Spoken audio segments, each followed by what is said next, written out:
이제 우리 60페이지의 유형자산에 대해서 보도록 합시다. 유형자산.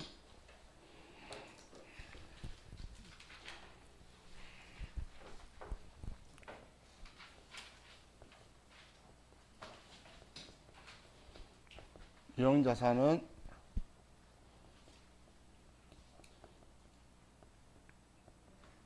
영업활동에 사용할 목적으로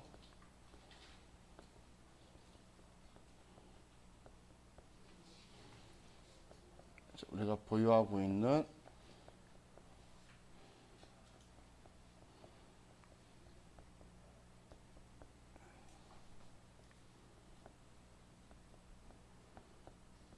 내구성 있는 유형의 자산을 유형자산이라고 해요.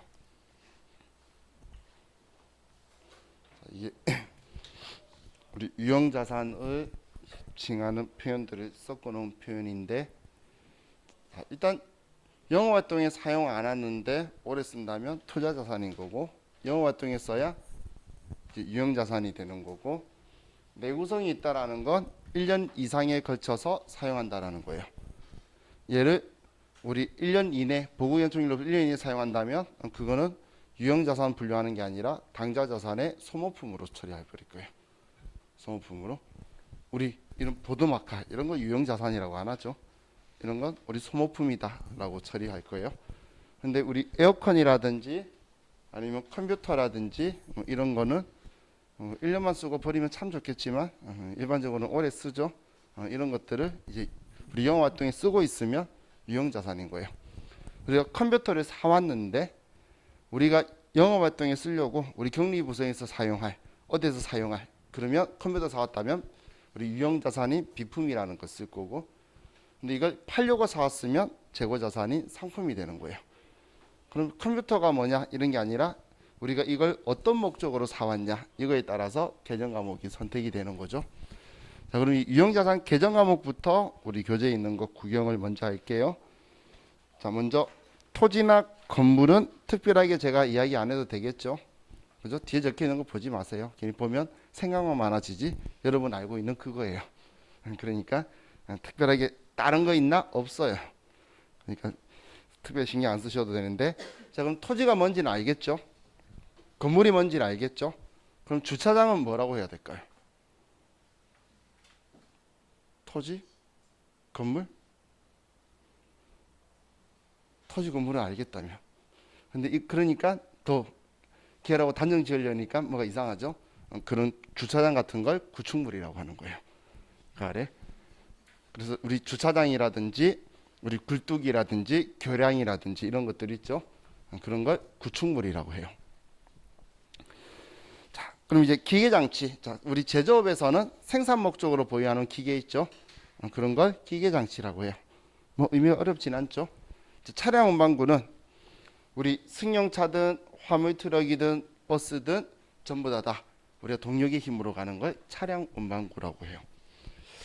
자, 비품은 우리 영업 활동에 쓰려고 그냥 사용하는, 저 말하기 좀 그런데 선풍기라든지 프로젝터라든지 책상이라든지 뭐 이런 것들을 이제 우리 원칙적으로는 다 비품이라고 해요. 1년 이상 거쳐 쓰니까.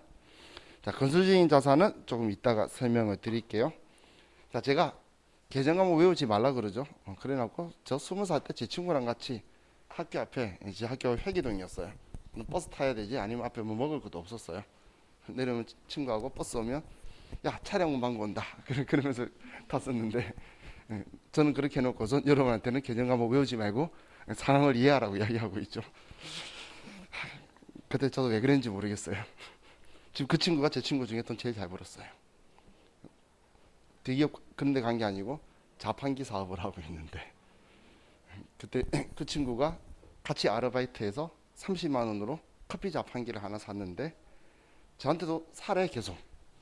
근데 나는 이제 싫다고. 걔는 좀 수완이 좋았어요. 그 슈퍼마켓이 있는데 그 아저씨랑 이야기해서 뭐 전기 그릇 쓰고 뭐 하는데 얼마 줄 테니까 그 아저씨한테 커피하고 종이컵 주면서 갈아달라고까지 부탁해놨더라고. 자기가 돈 다 먹는 거잖아요. 근데 지금 현재 우리 수도권에 자판기 300대 깔고 있어요. 이제 기업이죠. 제 친구 중에 자수성가 1등. 돈 혼자서 성북동에 살아요. 잔디밭이 있어요. 그 참 친구니까 욕을 하겠죠. 그 나쁜 놈이 잔디 깎아야 될 때만 불러요.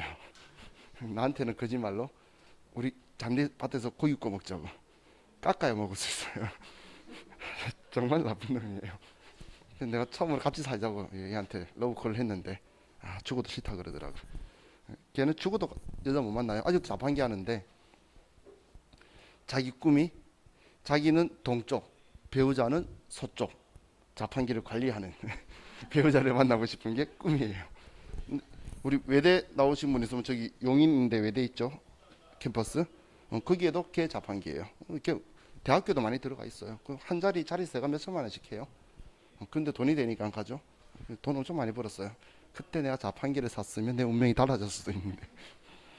그래서 친구 보고 괜히 종이컵이나 달라고 하다가 지금 걔는 평생 혼자 살 거니까 나중에 제 상속자의 제 조카 이름이나 넣으려고요. 자, 그럼 이제 우리 유형자산의 취득원가를 봅시다. 자, 이번에도 취득 시점이라는 걸 봐야 되는데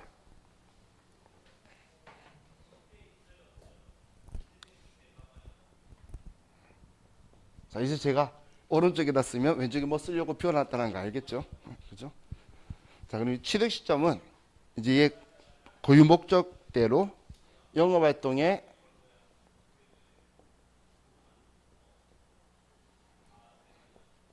사용 가능한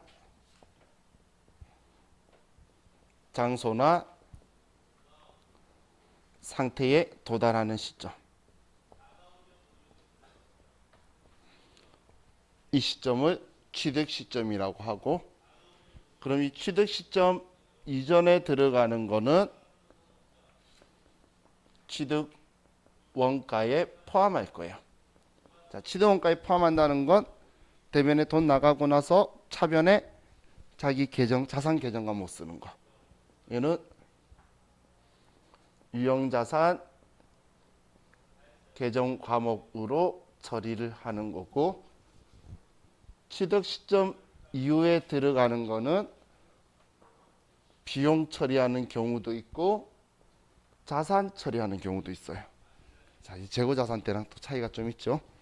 우리 비용 처리하는 걸 이따 배울 건데 오른쪽에 보이시는 수입적 지출이고,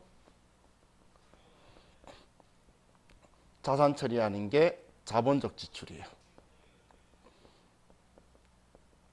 자, 그래서 먼저 유형자산은 우리는 취득 시점이 영업활동에 사용 가능한 장소나 상태에 도달하는 시점. 우리 재고자산은 생산이나 판매 가능한 장소나 상태에 도달하는 시점이었고, 얘는 영업활동에 사용 가능한 장소나 상태에 도달하는 시점인데 이 시점이 차이가 있다는 거예요. 차이가. 자, 그래서 우리 얘를 가지고 기계장치를 산다고 볼게요. 자, 우리가 큰 기계장치를 사면 자, 기계장치의 가격이 예를 들어서 1억 원짜리 큰 기계를 우리가 사요. 그럼 이 기계를 이제 우리 공장으로 가지고 와야 되겠죠. 그러면 운송비가 예를 들어서 100만 원이 들었다 볼게요.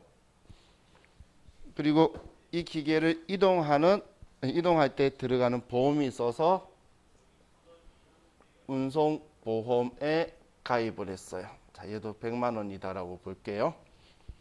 자, 이제 도착을 했죠.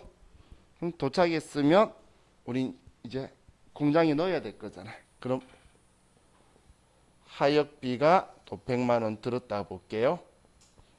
그럼 이제 내리기만 하는 게 아니라 우리 공장 안에 설치해야 되겠죠. 그래서 이제 설치비가 100만 원이 들었어요. 자, 이게 취득시험 끝 아니에요. 설치했잖아. 우리가 기계장치는 생산 목적으로 샀는데 내가 원하는 물건 나오는지 안 나오는지 아직 모르잖아요. 시운전할 거예요. 시운전비가 들어가요. 자, 예를 들어서 이 시운전하기 위해서 휘발유가 들어간다 볼게요. 휘발유가 100만 원치 들어갔다면 얘를 100만 원치 집어넣은 거 얘도 취득원가에 포함할 거예요. 그렇게 해서 딱 내가 원하는 상태가 되어서 사용할 수 있을 때, 영업활동에 사용 가능할 때라 그랬잖아요. 이때까지 들어간 모든 부대 비용은 원가에 포함시키는 거예요. 그럼 이 기계장치의 취득원가는 5개죠. 그럼 1억 500만 원이 이 기계장치의 취득원가가 된다라는 거예요. 얘네들 금액 전부 다가. 그럼 따로 나와도 차변에 기계장치라고 써야 된다는 이야기죠. 그래야 합쳐져서 1억 500만 원이 될 거잖아요. 이해가셨나요?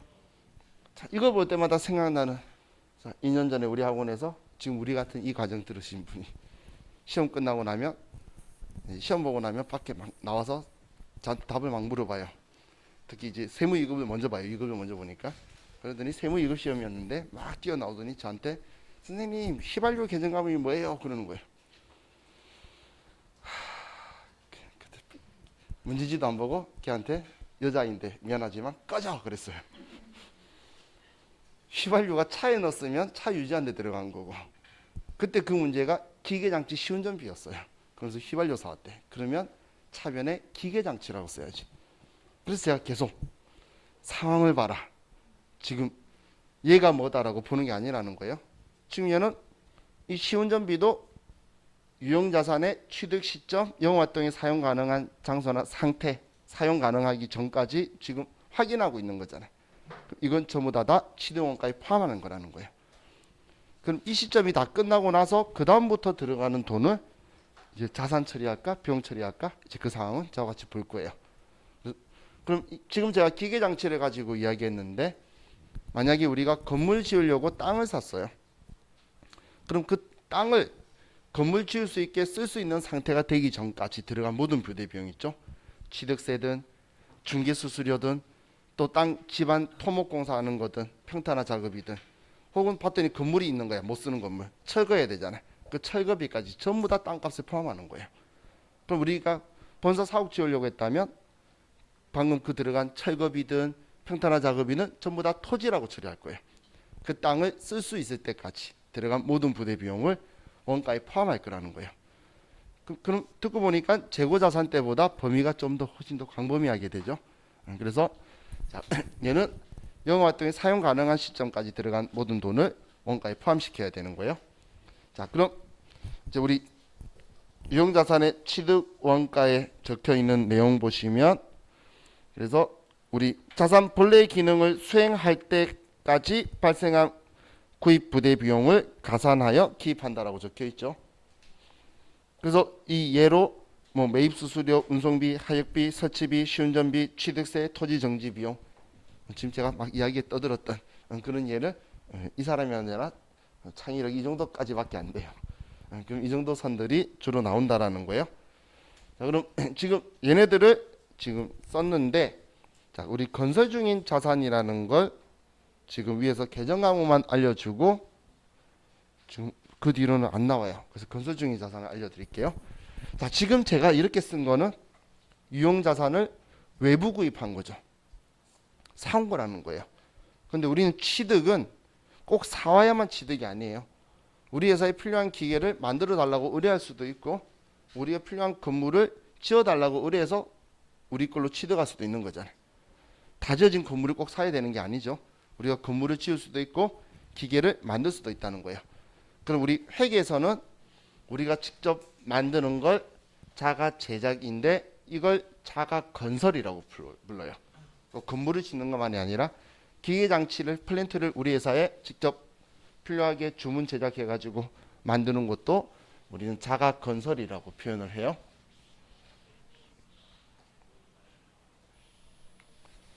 자, 그럼 자, 우리 회사가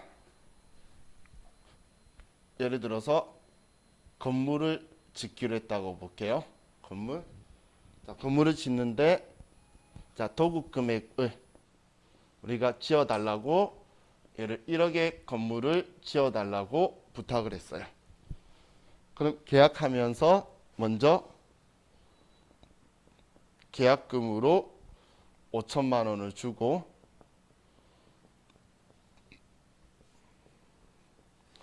중도금으로 3천만 원을 주고,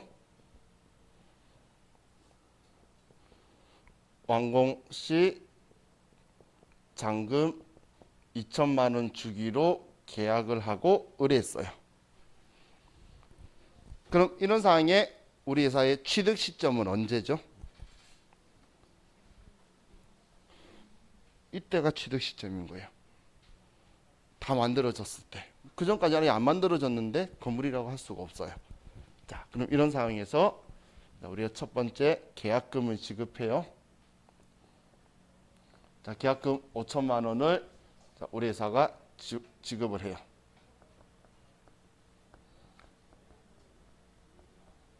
자, 그럼 계약금 지급했을 때 돈 줬어요. 그럼 차면에 뭐라고 써야 되죠? 우리 계약금 개정하면 뭐라고 한다라고 했어? 그렇죠. 선급금이라고 해야 되겠죠. 자, 계약금 지급하면 선급금이 맞아요. 그런데 선급금을 우리가 원재료나 그런 것들을 사기 위해서 계약금 준 거하고 지금 이 건물을 다 만들기 위해 들어간 돈하고 같이 섞여버리면 우리가 관리가 힘들겠죠. 그렇죠? 그렇기 때문에 우리는 지금 내가 만들려고 하는 여기에 들어간 부대 비용을 한 계정 과목에 다 모아둘 거예요. 완성했을 때가 취득 시점이니까 그 전까지 어딘가 계정 과목에 금액을 다 모아둬야 될 거잖아요. 그 모아두는 계정 과목이 건설 중인 자산이라는 계정 과목이에요.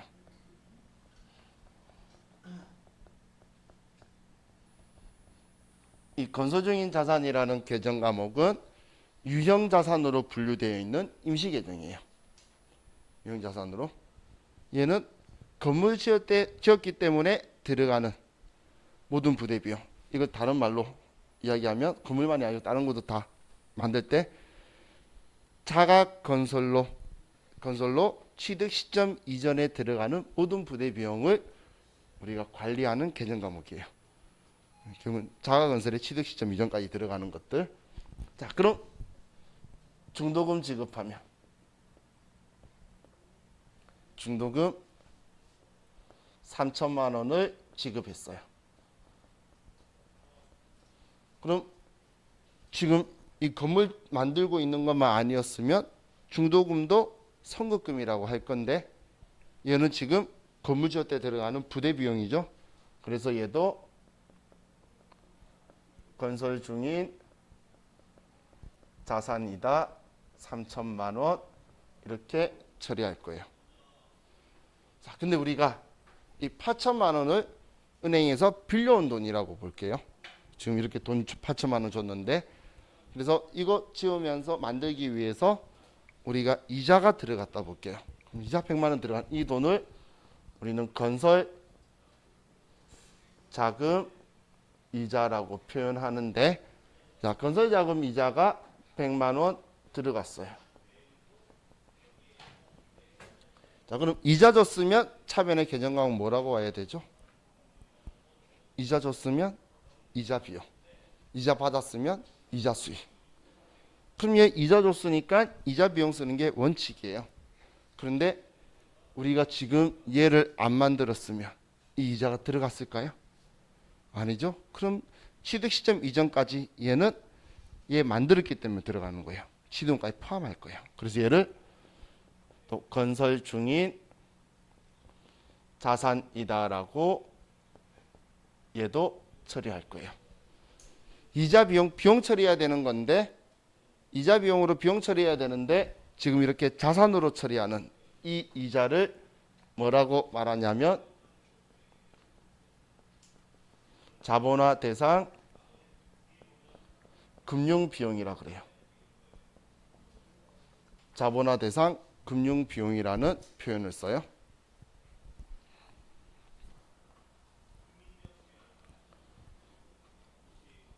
자, 이제 거의 다 만들어졌나 봐요. 그래서 그럼 건물이 다 만들어졌으면 준공검사해야지. 자, 그래서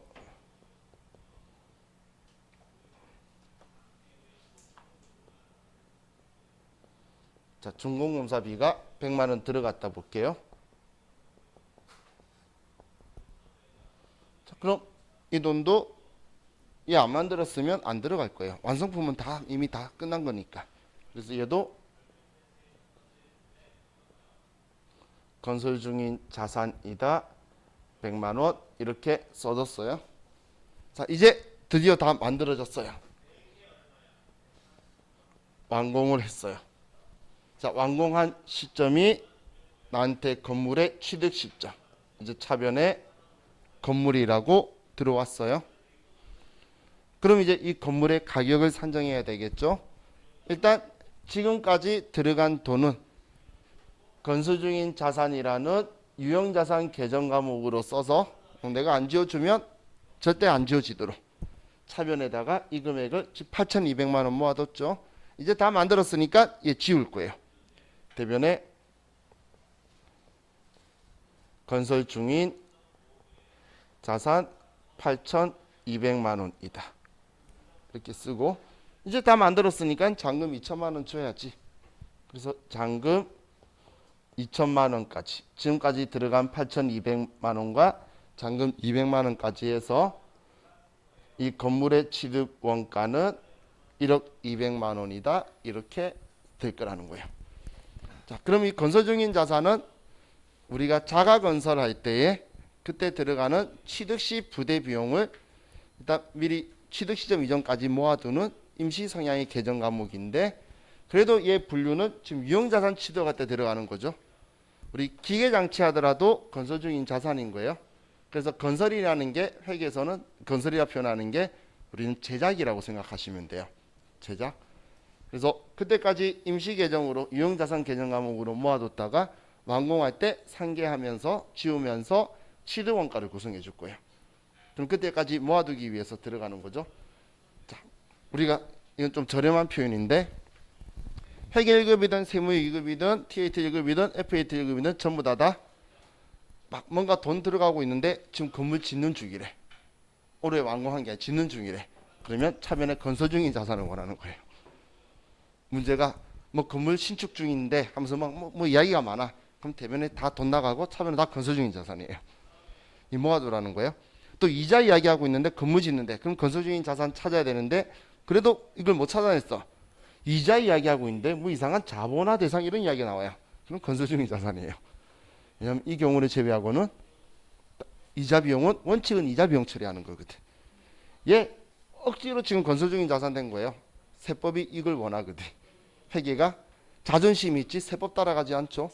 둘이 각자의 길을 가서 나중에 차이가 나면 세무조정하라고 버티는데 근데 많이 불편한지 얘는 특이한 경우를 해가지고 허용한다고 기준서에 적혀 있어요. 그때 적혀 있는 압수식어가 자본화 대상 금융비용이라는 글자라서 이제 우리 시험 문제에 이자 이야기하고 있는데 자본, 이자의 자본이 왜 나와? 건설 중인 자산 이야기구나 이렇게 생각하셔도 돼요. 얘가 제일 많이 나오거든 이자가. 자, 그럼 이제 건설 중인 자산이 어떤 계정 과목인지 느낌 있으시죠? 자, 그럼 이제 우리 뭐 자본적 지출, 수익적 지출을 설명드릴 건데 이 설명을 드리기 전에 감가상각이라는 거의 개념을 먼저 설명을 드릴게요.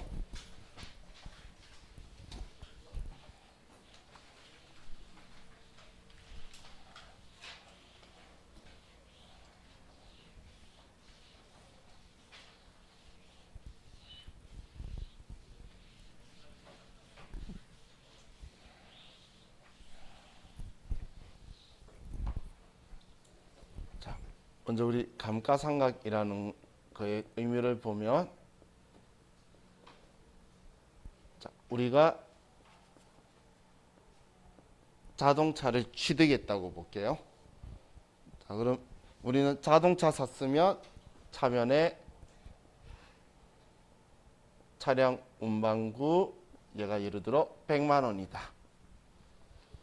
대변에 내가 100만 원 주고 샀다. 자, 그럼 이렇게 분개하면 내 자산에는 변화가 있나요?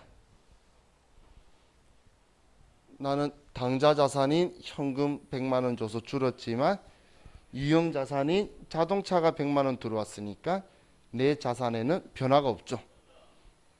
얘는 이런 걸 교환 거래라고 한다라고 했어요. 자, 이랬다가 이 차를 1년간 탔어요. 1년간 탔더니 이 자동차의 가치가 20만 원치가 떨어졌다고 볼게요.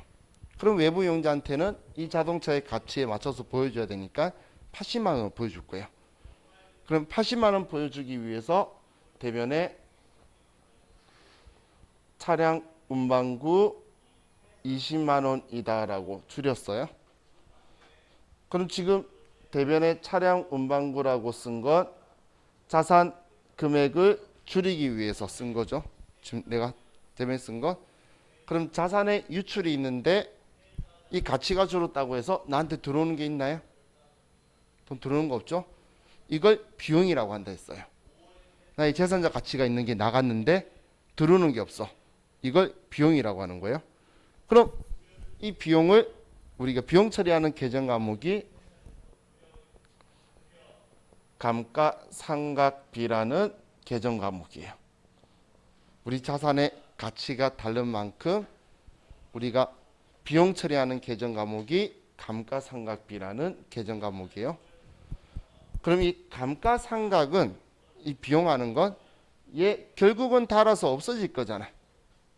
그죠? 결국은 100만 원이 다 없어질 건데 그럼 내 자산의 유출이 일어나는데 그걸 비용화시키는 게 감가상각이면 이 감가상각이라는 건 얘를 사용하는 기간 동안 합리적으로 비용화시키는 과정이 감가상각이에요. 우리가 이 유형자산을 우리 기업에서 영업활동에 사용할 수 있는 기간 동안 얘가 점점 달아 없어지는 걸 합리적으로 비용화시키는 과정을 감가상각이라고 하는 거예요. 자, 이해가셨죠? 자, 감가상각은 이거 설명하고 이 다음에 계속 볼 거예요. 그럼 이제 우리 유형자산 취득 후 지출 적혀 있는데 취득 시점 이후 지출이라고 생각하시면 돼요. 이제 취득 후 지출이라고 왼쪽 아래 적혀 있죠. 60페이지에 취득 시점 이후 지출이라고 보시면 돼요.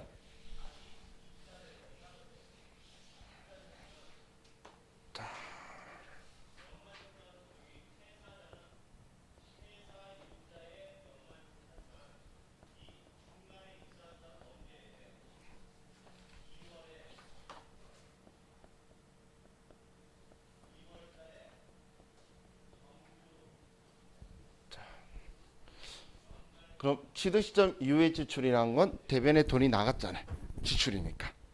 그럼 이제 차변에 계정 과목 뭐 쓸 거냐라는 건데, 자, 하나는 자본적 지출이 있고, 하나는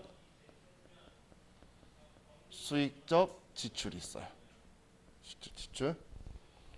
자, 그럼 자본적 지출, 수익적 지출의 의미의 차이는 수익적 지출이라는 건 지출 즉시 전액 비용으로 처리를 하겠다는 게 수익적 지출이에요. 돈 썼을 때에 전액을 그냥 비용 처리하겠다.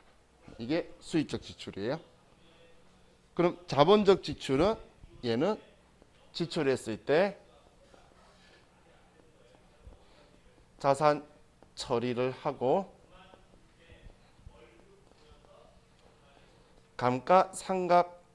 감가상각으로 비용화하겠다는 거예요. 처음엔 자산으로 처리해 놓고 사용하는 기간 동안 감가상각으로 비용하겠다는 게 자본적 지출이에요. 한 방에 다 비용 처리 안 하고. 자, 그럼 이렇게 하는 이유가 뭘까요? 저렴한 제 표현으로 할게요. 돈 많이 들어가서 그래요. 돈 많이 들어가고 얘는 돈이 작게 들어가거든. 돈 많이 들어가는데 한 방에 비용 처리하는 건 회계나 세법 입장에서 부담스러워요. 그죠? 저렴한 표현이 그런 거고. 그럼 제가 돈 많이 들어간다 표현했는데 이거에 대한 사유가 뭐냐면 사유가 내용 연수가 증가하거나 아니면 용도를 변경하거나 혹은 증축, 개축, 증설 혹은 가치의 현저한 증가, 가치의 현저한 증가가 발생하거나 생각해봐도 돈 많이 들어가겠죠. 그죠? 그럼 수익적 지출의 키워드는 현상 유지, 능률 유지, 원상 회복이에요.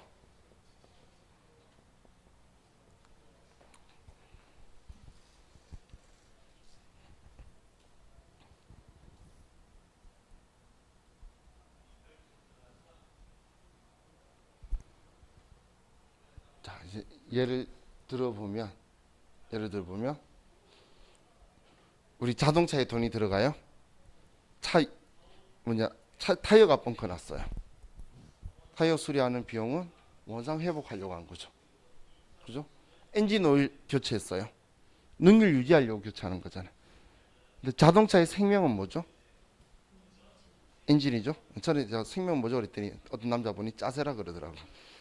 생명 엔진이죠. 그럼 엔진을 바꾸면 내연연수가 증가하죠. 그러면 얘는 자본적 지출이 될 거라는 거예요.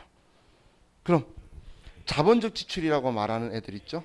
지금 엔진 교체 비용하고 타이어 펑크 비용하고 비교할 금액이 아니죠. 자, 그럼 얘만 조금 더 볼게요.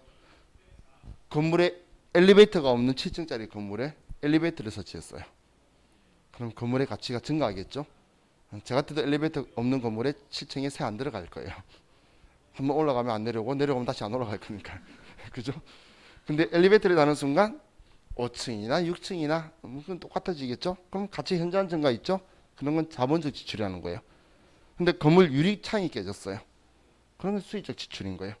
혹은 우리 건물 외벽이 더러워졌어요. 토색 다시 하는 건 원상 회복하려고 하는 거잖아요. 그런 건 수익적 지출이라는 거예요. 그래서 제가 얘는 돈 많이 들어간다 표현한 거예요. 2층짜리 건물인데 5층짜리로 증축하고 있어요. 돈 얼마나 많이 들어가. 그럼 얘는 자본적 지출은 계정 과목을 자산으로 처리하는데 이 자산 처리한다는 게 유형자산 계정 과목을 써요. 대변에 돈 나가는데 얘가 건물 엘리베이터 탄 거래. 건물이라고 처리할 거고 자동차 엔진 교체한 거래. 차량 운반고라고 쓸 거라는 거예요. 들어간 그 계정 과목을 써야 그 계정 과목 감가상각할 때 같이 비용화 될 거거든. 그래서 남아있는 잔존가액에 돈 들어간 만큼 합쳐서 남은 기간 동안 쓸 동안 비용화시키기 위해서 결국은 비용되는 건 똑같아. 근데 한 방에 비용 안 하고 감가상각하면서 서서히 비용하겠다는 거고 그럼 수익적 지출은 얘는 자, 처리를 그냥 비용 처리할 거예요. 비용.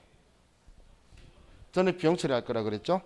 그럼 이 비용 처리하는 계정 과목이 수선비라는 계정 과목을 쓸 거예요. 자, 우리 뭔가 고치는 걸 수선이라 그러죠. 자, 나중에 우리 문제에서도 우리 복사기 고장나서 고쳤대요. 그럼 고치면 수선비야. 근데 그걸 여기에 연결시키면 우리 원상 회복시키거나 능률 유지시키려고 고친 거잖아. 그래서 수선비라고 하는 거예요. 다 같은 거예요. 그럼 자동차 고장나도 수선비라고 해도 정답이에요. 그런데 자동차는 돈이 많이 들어가죠. 그래서 별도의 계정 과목으로 가지고 차에 들어가는 돈만 따로 써요. 그 계정 과목이 차량 유지비예요. 자동차는 돈이 많이 들어가서 얘는 별도로 계정 과목을 쓸 거고 그 외에 뭐 건물 외벽 청소했대 아니면 유리창 깨진 거 고쳤대 복사기 수리했대 뭐 이런 것들 나오면 그거는 그냥 수선비라고 처리할 거예요.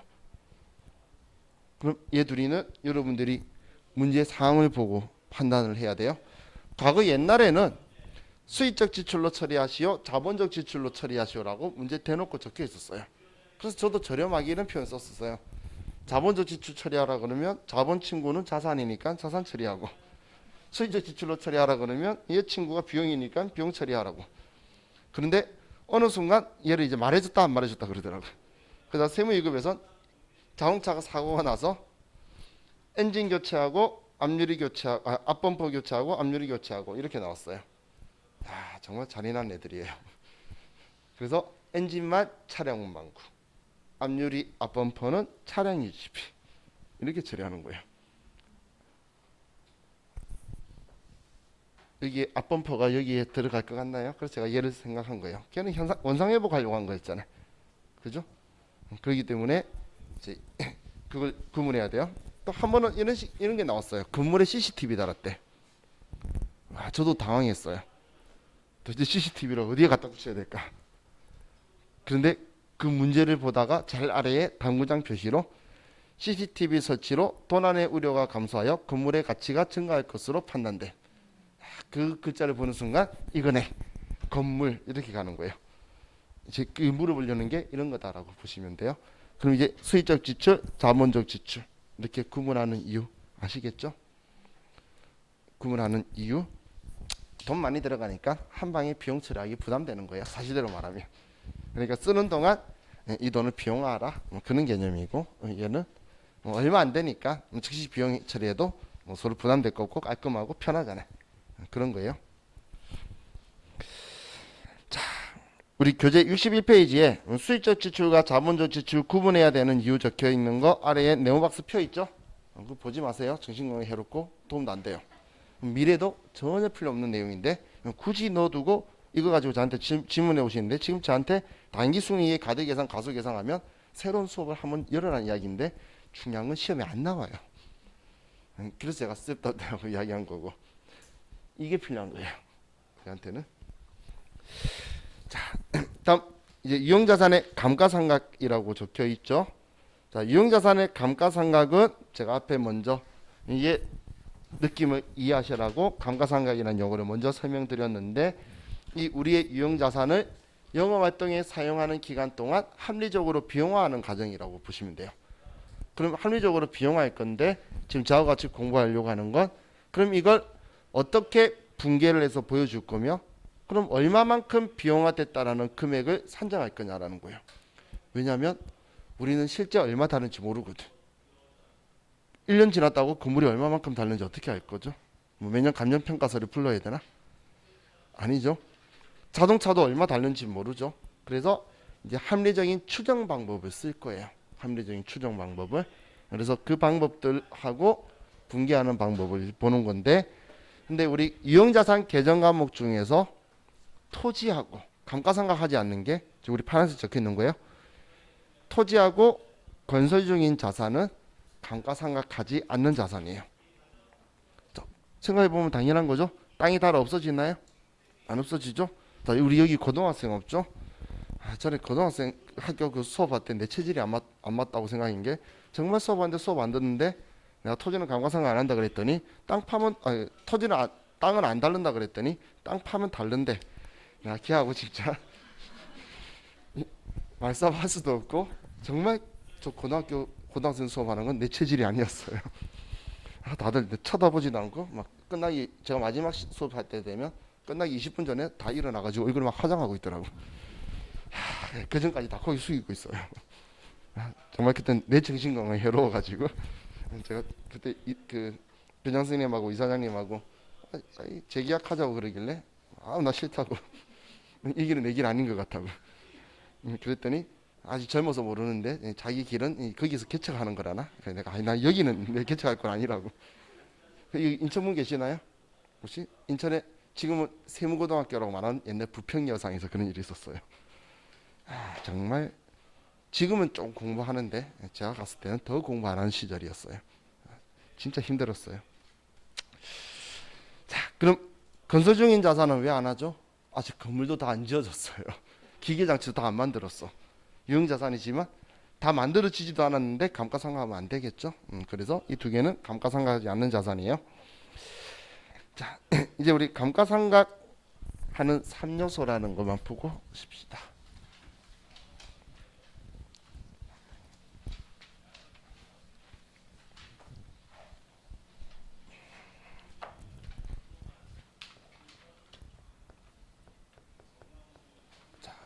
우리가 감가상각을 하기 위해서는 일단 세 가지를 알아야지 감가상각을 할 수가 있어요.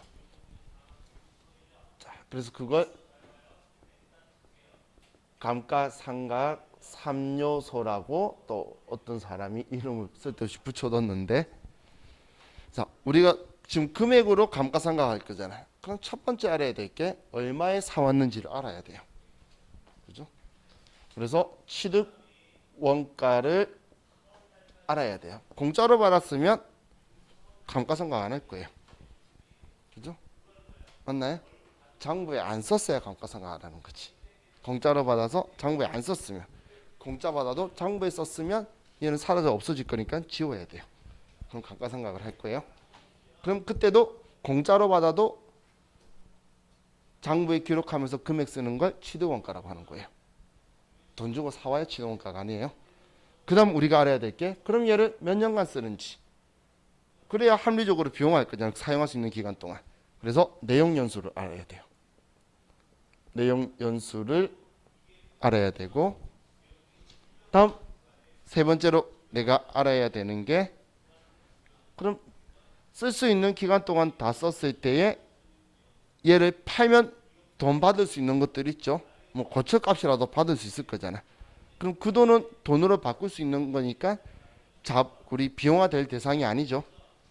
우리는 달아서 없어지는 것만 비용화 시킬 건데, 얘 쓸 수 있는 기간 동안 쓰고 팔아서 돈 받는다면 그 돈은 비용화 될 필요가 없다는 거예요. 현금화 할 수 있는 거잖아. 돈 바꿀 수 있으니까. 그래서 잔존가액을 알아야 돼요. 잔존가액. 자, 예를 들면 우리가 120만 원에 샀는데 얘를 5년간 써요. 잔존가액이 20만 원이다라고 하면 우리는 5년 동안 120만 원을 감가상각하는 게 아니라 100만 원만 감가상각할 거라는 거예요. 그럼 100만 원만 5년 동안 다루면 20만 원 남겠죠. 그럼 얘 팔고 20만 원 받으면 되잖아. 그럼 교환 거래가 되죠. 그래서 이 세 가지가 감가상각의 3요소라고 보시면 돼요. 그럼 방금 감가상각은 100만 원만 하면 된다라는 말을 이해가셨나요? 왜 100만 원만 하면 되는지? 그래서 이 100만 원을 뭐라고 하냐면, 자, 얘는 용어예요. 감가상각 대상 금액이라고 하는데, 이 감가상각 대상 금액은 취득 원가의 잔존가액을 뺀 금액을 감가상각 대상 금액이라고 해요. 감가상각 대상 금액. 이 말 이해가시죠? 얘가 100만 원 감가상각 할 거라는 거예요. 5년 동안. 자, 그럼 이제 우리 용어들 조금